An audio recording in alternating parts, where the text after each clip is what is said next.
Efésios capítulo 1, versículo 15. Os irmãos encontraram? Amém? Amém. Diz a palavra de Deus assim: por isso também eu tenho ouvido a fé que há entre vós no Senhor Jesus e o amor para com todos os santos.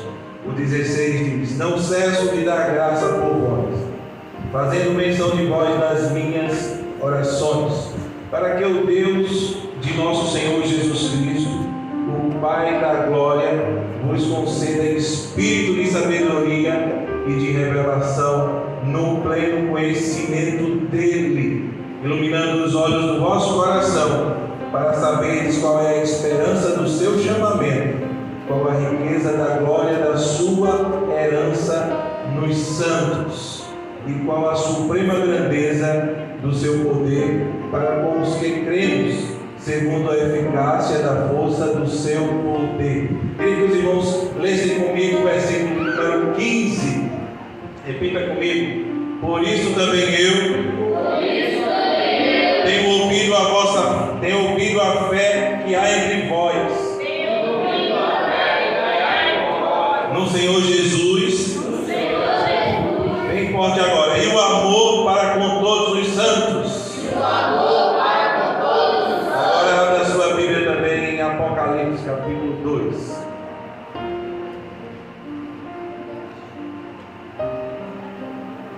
Último livro da Bíblia, Apocalipse capítulo 2, a partir do versículo de número 1.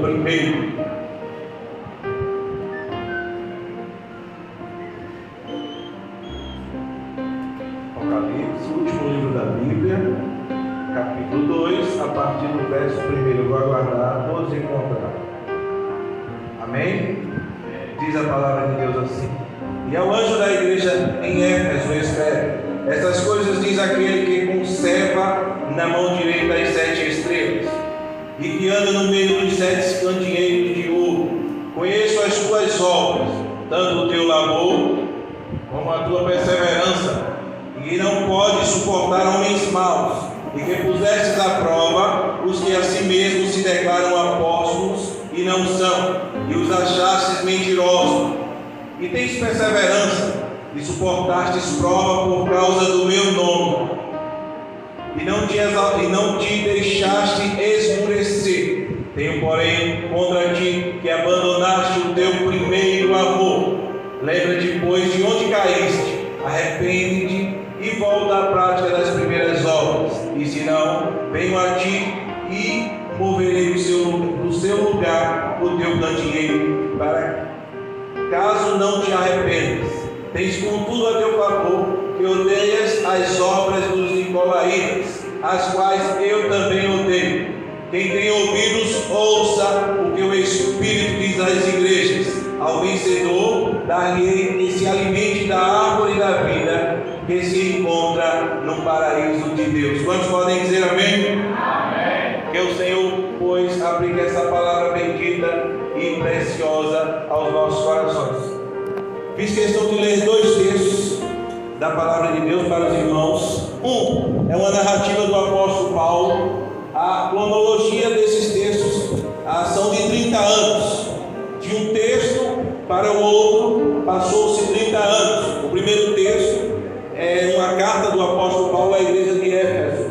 E quando o apóstolo Paulo escreve a sua carta à igreja de Éfeso, ele louva a igreja, ele se alegra com a igreja por causa da fé que a igreja tinha e por causa do amor que ela mantinha para com os santos, para com a igreja, para com Deus. Então, o apóstolo Paulo, ele louva a igreja. Não é qualquer pessoa, irmãos, que está se alegrando pela situação espiritual daquela igreja. Não é qualquer pessoa, é simplesmente o apóstolo das nações, aquele que foi escolhido pelo próprio Senhor Jesus Cristo, aquele que aprendeu do próprio Senhor Jesus Cristo. É ele que está louvando e se alegrando, porque aqueles irmãos viviam o verdadeiro amor de Deus em sua vida, porque aqueles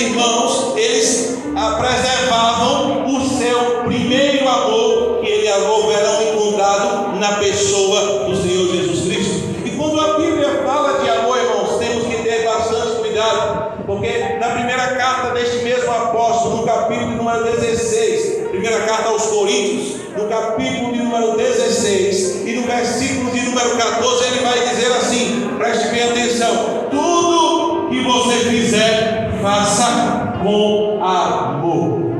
O que a palavra de Deus está trazendo através do seu servo não é nada novo.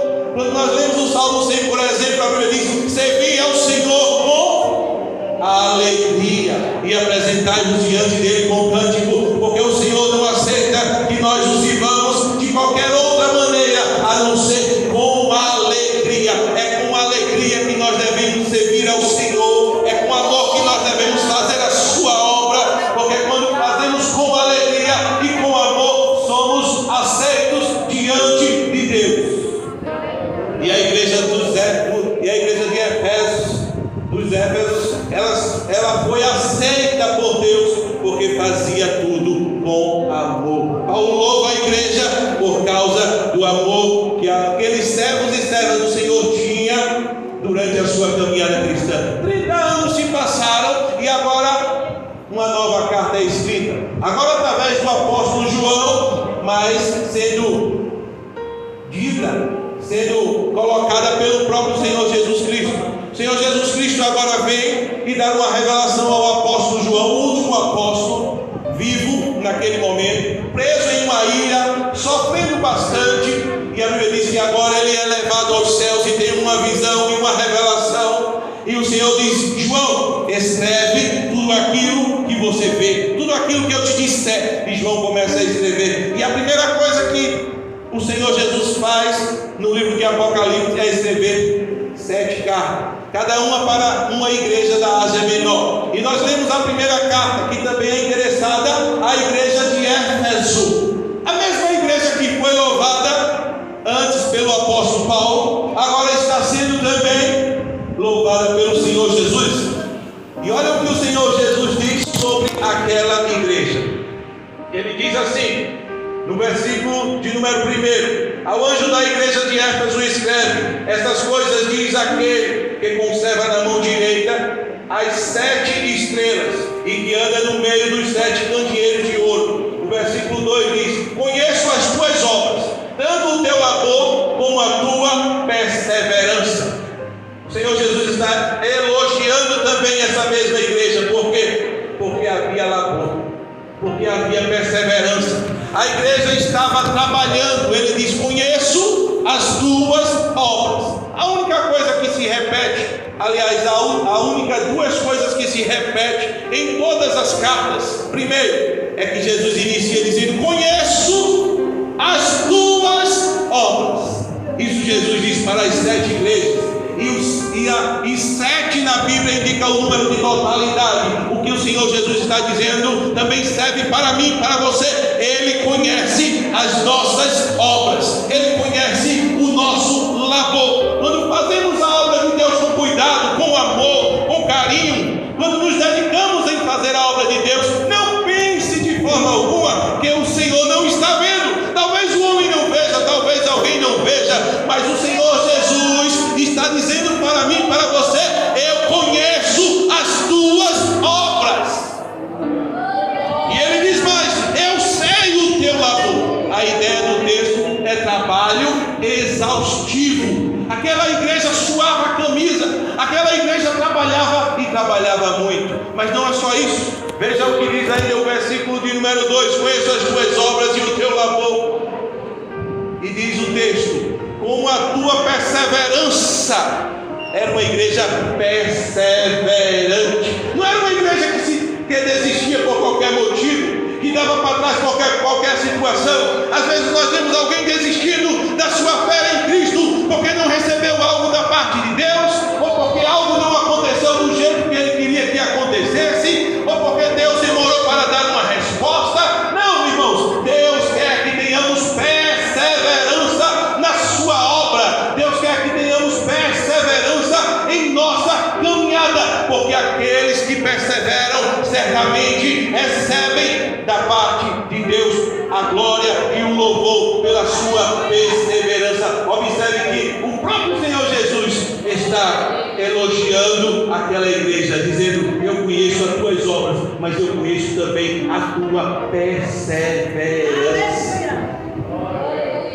E o texto diz: e que não pode suportar homens maus, e que pusestes a provas os que a si mesmos se declaram apóstolos e não são, e os achastes mentirosos. Ali tinha pessoas infiltradas no meio da obra, dizendo-se apóstolo, dizendo aquele, se levantado por Deus, se auto-intitulando alguma coisa sem ser nada. Meus irmãos, temos que aprender que é Deus quem exalta, é Deus quem levanta, é Deus quem põe em algum lugar, e nunca devemos de maneira alguma querer estar no lugar aonde Deus não nos coloca. Ali tinha pessoas que auto se intitulavam apóstolos, mas eram mentirosos, e aquela igreja colocou à prova esses e os achou mentirosos. Aquela igreja era uma igreja que tinha doutrina, aquela era uma igreja que amava a palavra de Jesus, que colocava à prova, examinava as escrituras e examinava aqueles que se declaravam alguma coisa.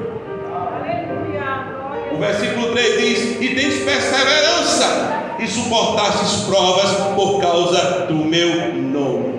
Mais uma vez, o Senhor Jesus exalta a perseverança da igreja. No versículo 2, Jesus fala da perseverança. No versículo 3, ele fala mais uma vez da perseverança daquela igreja, daquela comunidade.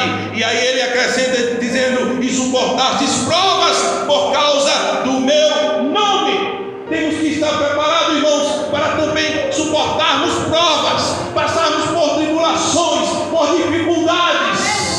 Alguém tem pregado aí fora um falso evangelho, um evangelho onde a vida cristã é um mar de rosa, onde tudo vai dar certo, onde teremos tudo o que quisermos, onde não passaremos por lutas, por tribulações.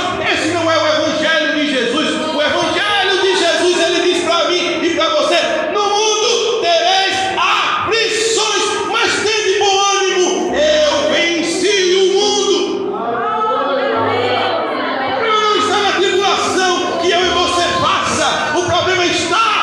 Em nós não perseverarmos na tribulação, porque todos aqueles que perseveraram no Senhor foram mais do que vitoriosos. Os irmãos lembram da história de Jó?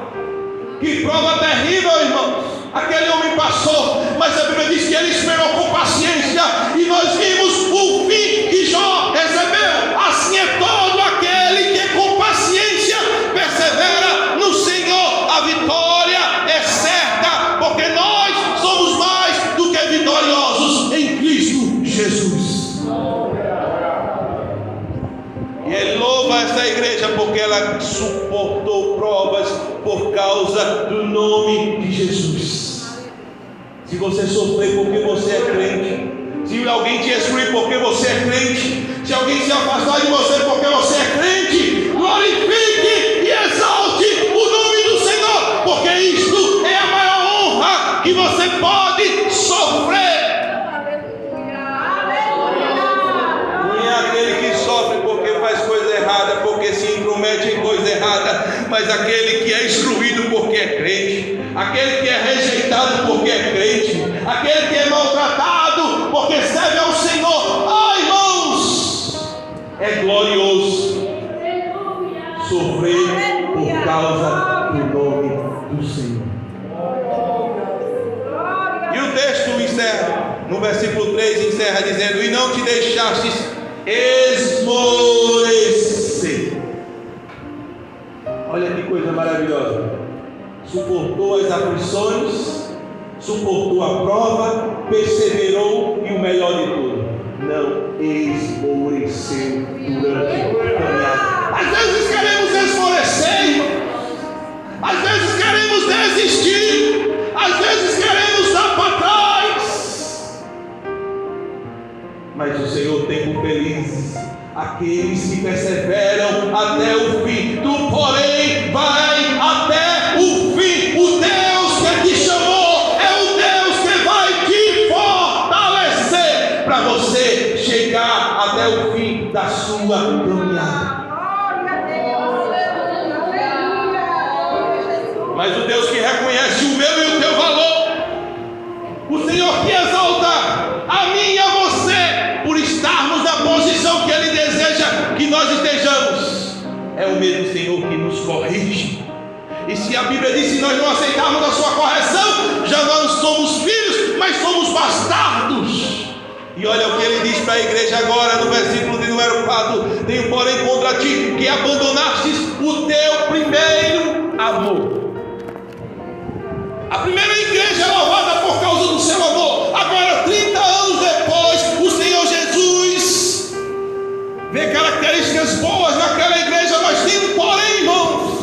Apesar daquela igreja trabalhar muito e isso agradar ao Senhor, apesar daquela igreja suportar as provas e isso agradar ao Senhor, apesar daquela igreja perseverar e isso agradar ao Senhor, apesar daquela igreja não esmorecer e isso agradar ao Senhor, mas tem algo que aquela igreja estava fazendo, mesmo trabalhando, mesmo perseverando, mesmo não esmorecendo, mesmo suportando afronta por causa do nome de Jesus. Mesmo assim, aquela igreja havia abandonado o seu primeiro amor.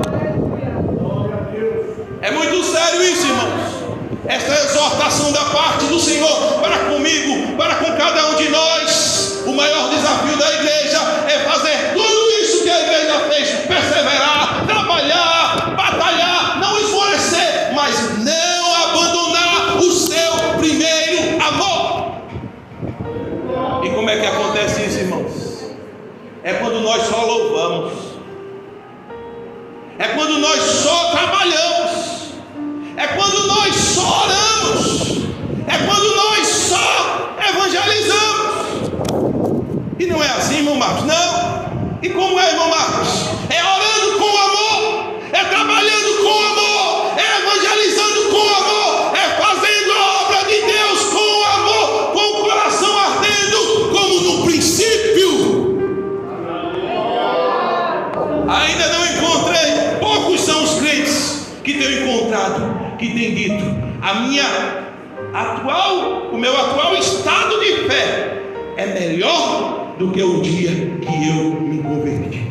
É difícil, irmãos, encontrar um assim, que preserve o seu primeiro amor, porque quando nós éramos convertidos, não tinha distância, não tinha dificuldade. Hoje nós reclamamos porque dizemos assim: antigamente Deus operava coisas tremendas em nosso meio, mas antigamente eu e você estava preservando o primeiro amor. Não tinha distância, não tinha dificuldade, não tinha hora, não tinha dia. Eu me acordava, a gente se acordava e orava alma de madrugada. Quantos já não oram mais de madrugada? Quantos mais não fazem mais aquilo que faziam quando se converteram? Aqui alguém falou, irmão Jacó, do tempo que era novo convertido.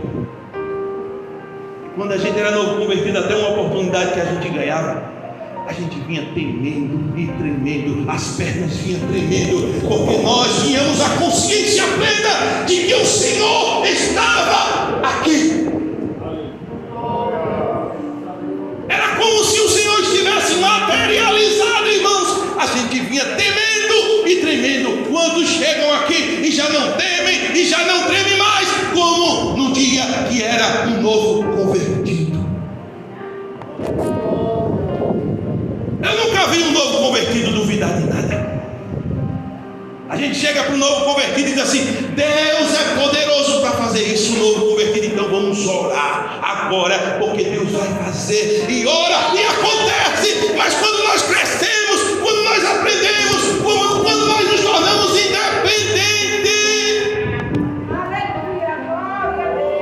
já não é bem assim. Será que é da vontade de Deus? Será que fulano está certo o suficiente para Deus operar? Colocamos, irmãos, a colocar obstáculos.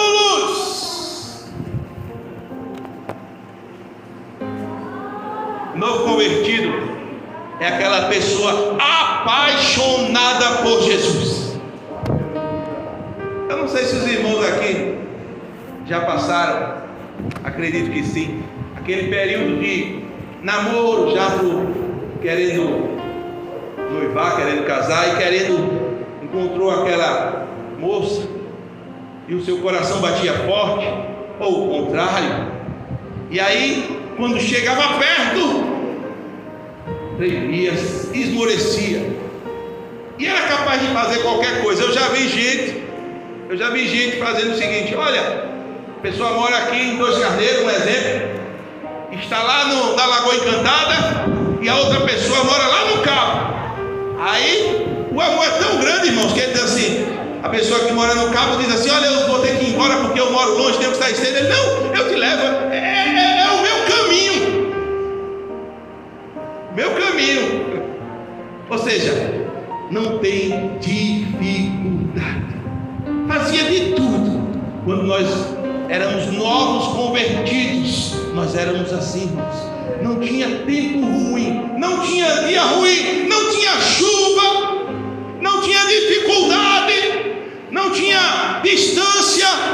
A gente queria estar na obra do Senhor, na casa do Senhor e fazendo a vontade do Senhor. Nessa noite, Deus tem colocado no meu coração uma palavra, e a palavra que Deus tem colocado no meu coração é: volte ao primeiro amor,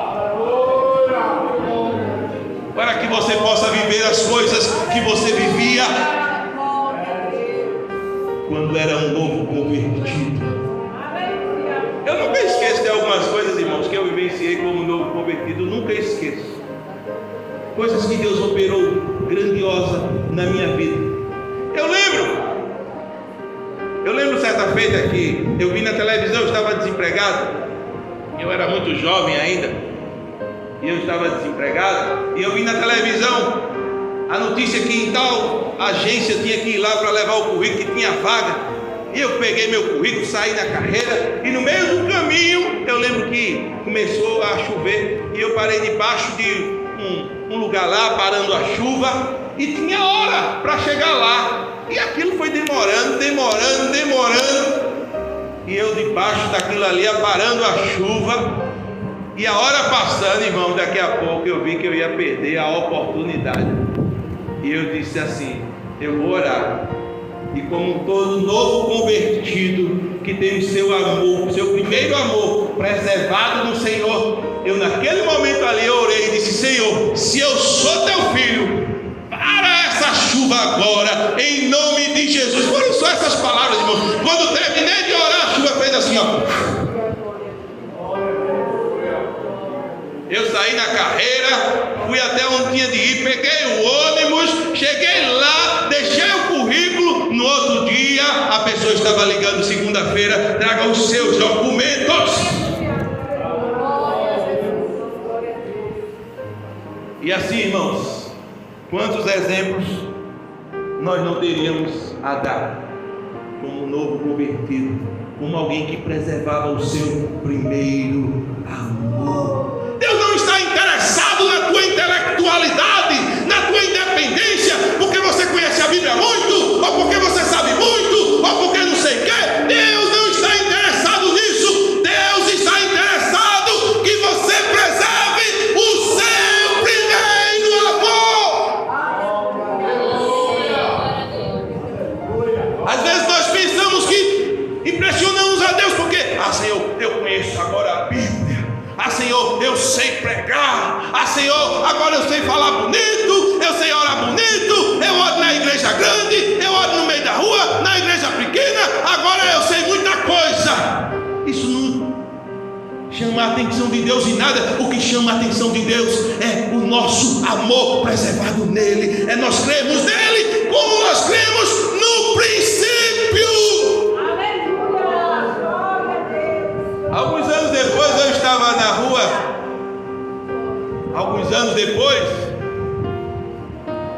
depois de maduro, depois de experiente, que o pessoal valoriza muito a experiência, e deve ser valorizada mesmo.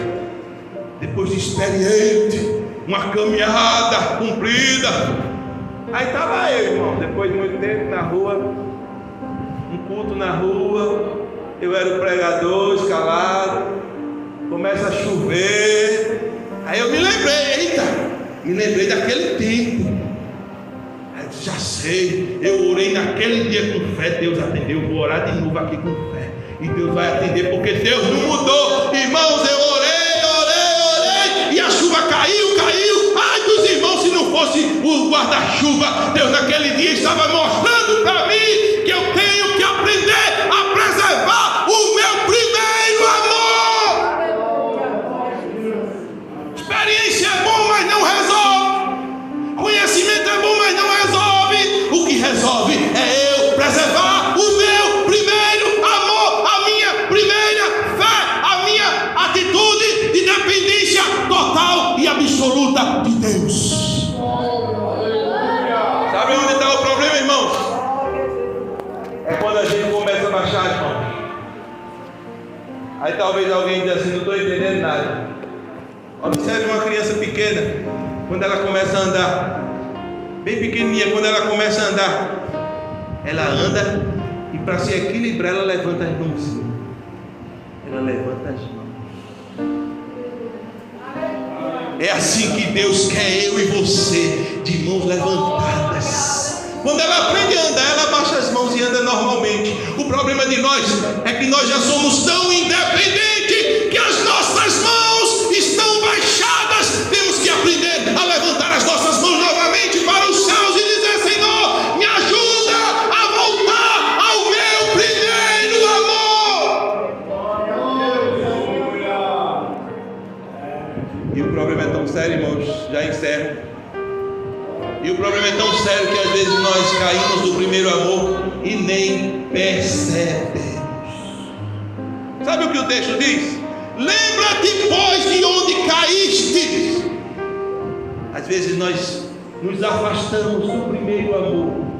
Já não andamos como andávamos anteriormente. Já não orávamos como orávamos anteriormente. Já não fazemos como fazíamos anteriormente. E nós nem percebemos. Somos às vezes espiritualmente pessoas sem noção. Você já viu alguém sem noção? Tem gente que é sem noção, irmão. Outro dia eu vi alguém contando que num sepultamento chega lá um sem noção, chega a viúva lá se acabando de chorar, e quando ela consegue se equilibrar um pouquinho, o sem noção chega e diz assim: foi pneumonia? Aí a irmã faz: foi. Aí ele diz: foi nos dois pulmões ou foi em um só? Aí a irmã fez: foi em um só. E diz: graças a Deus. Como se mudasse alguma coisa, irmãos.